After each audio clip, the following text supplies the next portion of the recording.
Major ডালিম তার সাম্প্রতিক সাক্ষাৎকারে ২০০৫ সালে ঘটে যাওয়া একটি গুরুত্বপূর্ণ ঘটনার কথা তুলে ধরেছেন।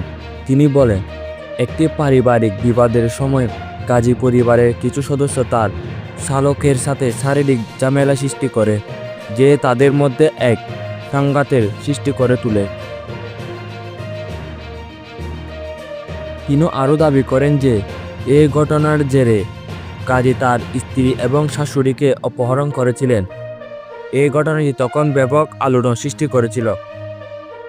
ডালিম উল্লেখ করে বলেন, তার স্ত্রী সে সময় গুরুতর অসুস্থতায় ভুগছিলেন।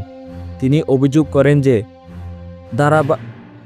ধারাবাহিক সরকার, আওয়ামী লীগ এবং বিএনপি তার স্ত্রীর চিকিৎসার জন্য প্রয়োজনীয় ব্যবস্থা গ্রহণ করতে ব্যর্থ হয়েছিল।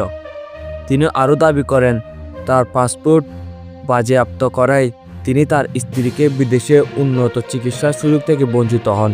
শেষ পর্যন্ত ২০০৫ সালে তার স্ত্রী মারা যান।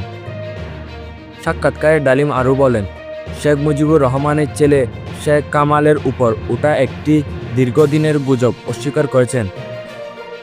তিনি স্পষ্টভাবে বলেন, শেখ কামাল তার স্ত্রীর অপহরণ বা অন্য কোনো অপরাধমূলক ঘটনার সঙ্গে যুক্ত ছিলেন না। এই সাক্ষাৎকারটি মেজর ডালিমের জীবন ও তার স্ত্রীর মৃত্যুর সম্পর্কে নতুন আলো ফেলেছে, যদিও তার অভিযোগগুলো এখনও তদন্তাধীন এবং যাচাই বাছাইয়ের প্রয়োজন। তবে এই ঘটনাগুলো বাংলাদেশের ইতিহাসে গুরুত্বপূর্ণ অধ্যায়।